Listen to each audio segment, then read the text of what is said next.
1974 Bangladesh Floods by Cole Kelly and Will Rabun.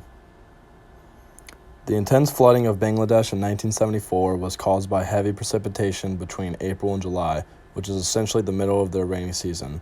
This rainfall caused massive flooding of the Brahmaputra River, which completely covered 40% of the country in water. Flooding is not new to Bangladesh, but the timing of it was catastrophic, as the country was still reeling from the Bola cyclone in 1970. The flooding took place over 4 months during their rainy season and covered 40% of the country in water. That was approximately 22,000 square miles of land submerged underwater. Severe flooding at the end of June took out all of the rice crop to be harvested soon. On July 17th, every river in Bangladesh crossed danger levels, and just 2 weeks later, the flood wiped out the recently planted rice crop. The flooding reached its maximum by mid-August, and the rice paddies were hit once again. The Bangladesh government declared famine in mid-September. The severe flooding wiped out the two main crops exported and consumed by the Bangladesh people.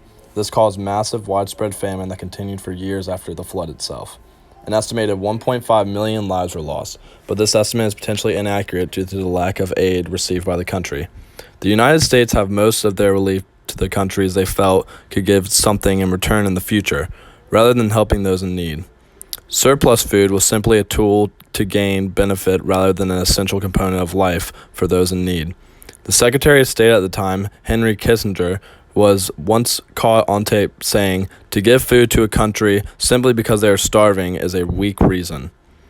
Due to the severity of this crisis, the famine and flooding of 1974 is a topic still often talked about in Bangladesh politics.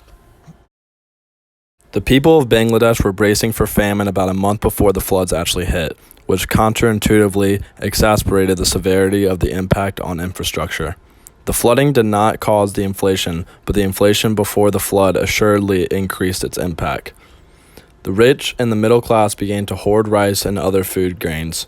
In addition, the food distribution system was flawed as it only provided food for the urban populations.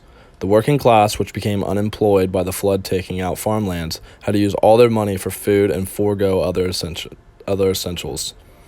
The famine was so severe that desperation levels reached a depressing peak in which people used the recent corpse of family members to beg for food.